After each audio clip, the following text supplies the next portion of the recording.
नमस्कार नमस्कार नमस्कार अनि जोरले भन्न चाहे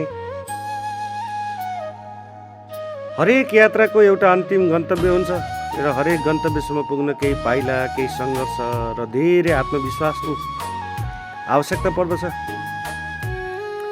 हाम्रो स्याङ्जादेखिको यात्रा आज हामीलाई नेपालका सबैभन्दा पवित्र तीर्थस्थलमध्ये एक मुक्तिनाथको काखमा ल्याइ पुर्याएको छ। अहिले हामी उभिएका छौँ मुक्तिनाथको कार पार्कमा। यहाँसम्म गाडी आइपुग्छ तर यहाँबाट सुरु हुन्छ मनको यात्रा।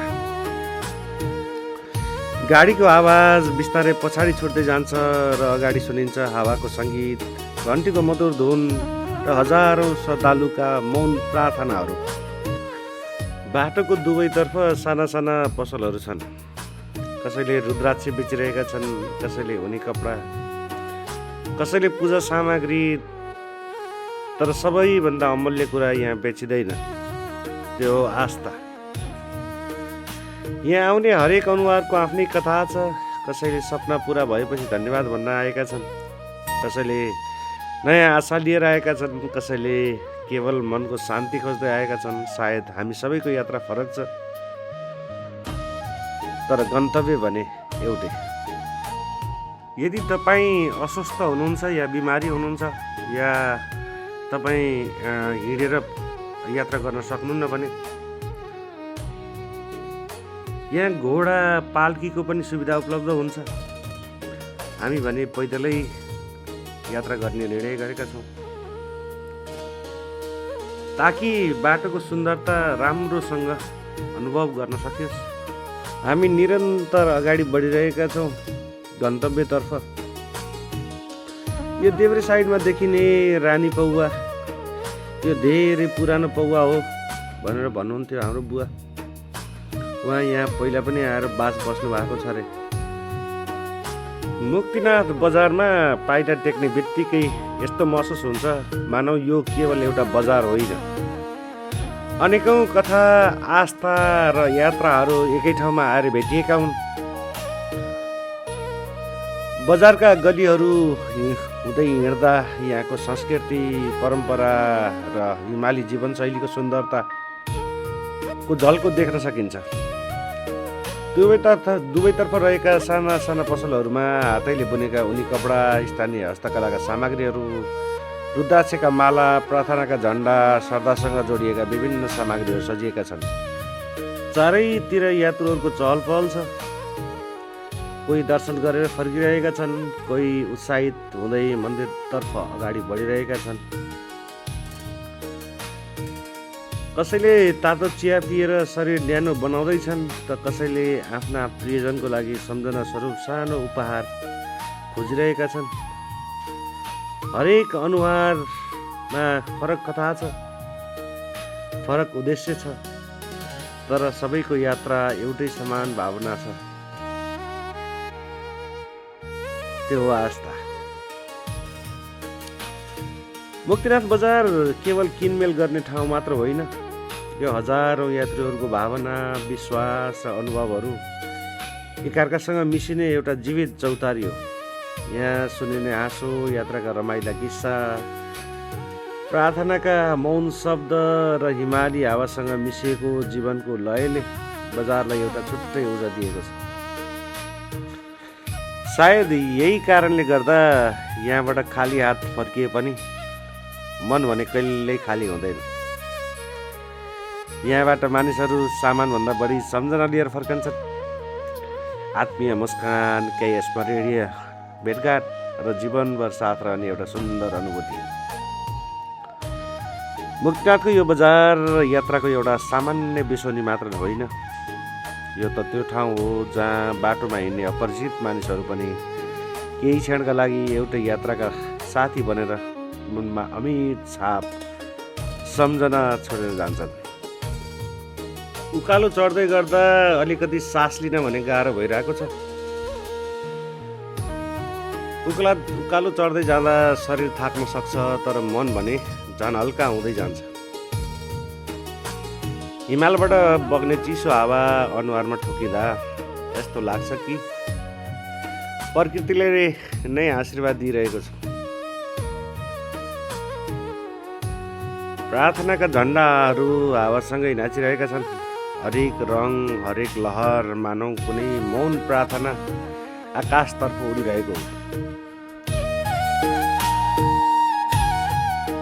हामी प्रकृतिको दिव्य आनन्द लिँदै हल्का विश्राम गरेका छौँ। यो ठाउँ यता दक्षिणपट्टि फर्किँदाखेरि चाहिँ अलिकति सजिलो महसुस हुँदो रहेछ। मासतिर लाग्दा भने हल्का सास फेर्न गाह्रो हुँदो रहेछ।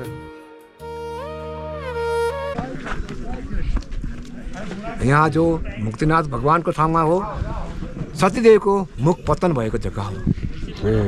जो विष्णुको लागि जो श्राप दिनुभएको थियो बिन्दाले, त्यो श्रापको लागि कट्टी गर्नको लागि, त्यो मलाई श्राप नलागोस् भन्नको लागि यहाँ मुक्तिनाथ विष्णु भगवान उत्पत्ति भएको जग्गा हो।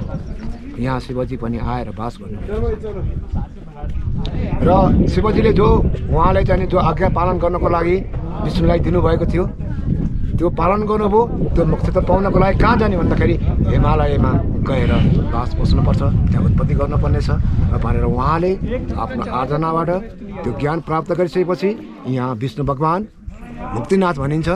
यहाँ उत्पत्ति भएर तपस्या गरेर आफ्नो मोक्ष लिनुभएको जग्गा हो। ओम नमः शिवाय, ओम नमः शिवाय, ओम। तपाईँ देख्न सक्नुहुन्छ ऊ त्यहाँ परपट्टि हेलिप्याड पनि देखेँ मैले। अनि त्योभन्दा अलिक उतापट्टि चाहिँ नेपालको नक्सा बनेको रहेछ।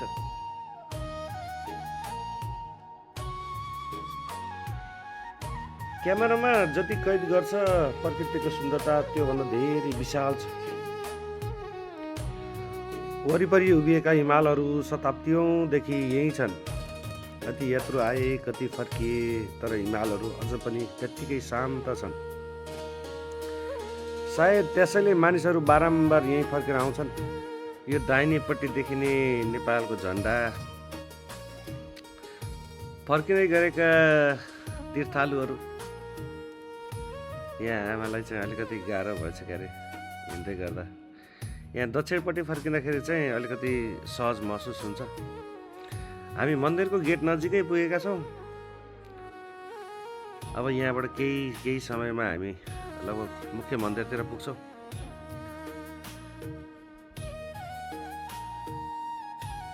दिव्य छ यो दिव्य यात्रामा।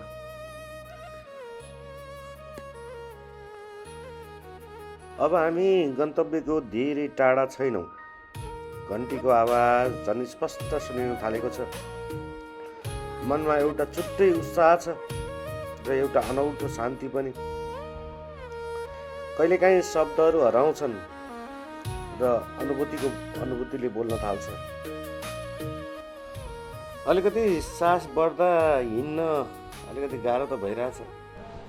विदेशी पर्यटकहरू पनि आनन्दसित हिँडिरहेका छन्। यो देख्न सक्नुहुन्छ यो होमन गर्ने ठाउँ। यहाँ होमन कुण्ड छ यहाँभित्र। अनि यो देखिने बिल्डिङ यो भाटी हो, जो पहिला ढुङ्गाले छाइएको थियो अरे, तर अहिले भने टिन लगाइएको रहेछ। यहाँ जताततै घन्टीहरू देख्न सकिन्छ, घन्टीको गुन्जन। अनि यहाँ चाहिँ धुपी सल्लाहहरू चाहिँ प्रशस्त मात्रामा देख्न सकिँदो रहेछ। यो दाहिनेतिर बसेर चाहिँ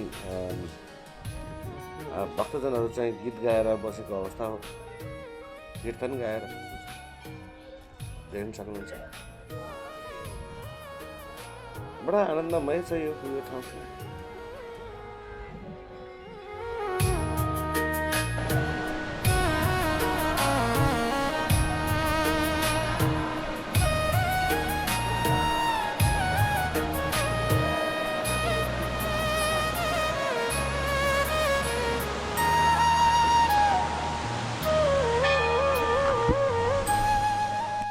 अन्ततः त्यो क्षण आएको छ। पहिलो पटक मुक्तिनाथ मन्दिर आँखा अगाडि उभिएको छ। यति लामो यात्रा, यति धेरै मोड, यति धेरै सम्झनाहरू सबै यही एउटा दृश्यका लागि, यही क्षणका लागि। कसैले आँखा बन्द गरेर प्रार्थना गरिरहेको छ, कसैले मौन उभिएर भगवानलाई हेरिरहेका छन्, कसैले खुसीका आँसु पुछिरहेका छन् भगवानसँग। सबैको भाषा एउटा हुँदैन, तर मनको आवाज उहाँले सधैँ बुझ्नुहुन्छ।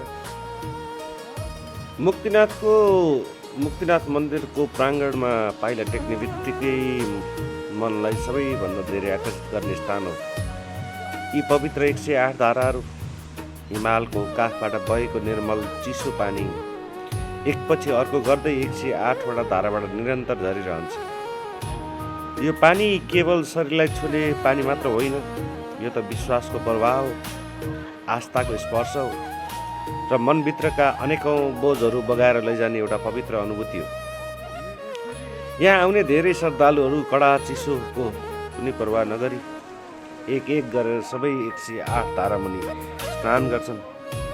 त्यो चिसो पानीले शरीरलाई झस्काइदिन्छ तर मनलाई भने अद्भुत शान्ति दिन्छ। भनिन्छ यी 108 धारामा स्नान गर्दा मन र आत्मा दुवै पवित्र हुन्छ। यो विश्वास हो र विश्वासको आफ्नै शक्ति हुन्छ। सायद त्यसैले हरेक अनुहारमा चिसो भन्दा पनि भक्तिको न्यानोपन देखिन्छ। कसैले आँखा चिम्लिएर प्रार्थना गरिरहेका छन्, कसैले हात जोडेर भगवानलाई धन्यवाद दिइरहेका छन्, त कसैले जीवनको नयाँ सुरुवातको कामना गरिरहेका छन्। यो दृश्य हेर्दा लाग्छ मानिस यहाँ केवल दर्शन गर्न आएको होइन, आफ्ना दुःख, आफ्ना पीडा, आफ्ना चिन्ता यी हिमाली धारासँगै बगाएर हलुका मन लिएर फर्किन आएको हो। प्रत्येक धाराबाट झर्ने पानीको आवाज मानव प्रकृतिले आफै एउटा प्रार्थना गरिरहेको छ। यहाँ शब्दहरूभन्दा धेरै मौनले बोल्छ। यहाँ हिमालभन्दा अर्को आस्था छ र यी 108 धाराहरू शताब्दीौँदेखि यही विश्वासलाई निरन्तर बगाइरहेका छन्। सायद मुक्तिनाथको वास्तविक अनुभूति यही क्षणमा लुकेको हुन्छ, जहाँ चिसो पानीले शरीर मात्र होइन, मनलाई पनि नयाँ ऊर्जा, नयाँ आशा र नयाँ विश्वासले भरिदिन्छ। यात्रा सुरु गर्दा हामीसँग धेरै प्रश्नहरू थिए। आज फर्कँदा सायद सबै उत्तर त भेटिएनन्, तर मनमा एउटा गहिरो शान्ति भने अवश्य भेटियो। कहिलेकाहीँ भगवान्सँग केही नमाग्नु भन्दा पनि उहाँको सामु केही क्षण मौन भएर उभिनु नै सबैभन्दा ठुलो प्राप्ति हुँदो रहेछ। मुक्तिनाथ यो केवल एउटा मन्दिर होइन, यो विश्वास हो, आशा हो, प्रकृतिको अनुपम सौन्दर्य हो र आफ्नै मनसँग भेट हुने एउटा पवित्र यात्रा हो। अब हामी फर्किरहेका छौँ, तर यहाँ बिताएका यी पलहरू, हिमालको काखमा बितेको यो दिन र मनमा बसेको यो शान्ति हामी सँगै घरसम्म यात्रा गर्नेछौँ। यदि तपाईँले अहिलेसम्म मुक्तिनाथको यात्रा गर्नुभएको छैन भने एक दिन समय निकाल्नुहोस्, यहाँ आउनुहोस्। सायद तपाईँले पनि आफ्नो मनले खोजेको केही भेट्नुहुनेछ। हाम्रो यात्रामा सुरुदेखि अन्तिम पाइलासम्म साथ दिनुभएकोमा हृदयदेखि नै धन्यवाद। यदि यो रमाइलो यात्रा तपाईँको मन छोयो भने यो भिडियो लाइक गर्नुहोस् अनि अनुभूति कमेन्ट लेख्नुहोस् र यस्तै नेपालका सुन्दर यात्रा र कथाहरू हेर्न हाम्रो च्यानललाई सब्स्क्राइब गर्न नबिर्सनुहोला। अर्को एपिसोडमा हामी फेरि एउटा नयाँ बाटो, नयाँ दृश्य र नयाँ कथासँग भेट्नेछौँ। त्यस बेलासम्म जय मुक्तिनाथ, जय नेपाल, नमस्कार।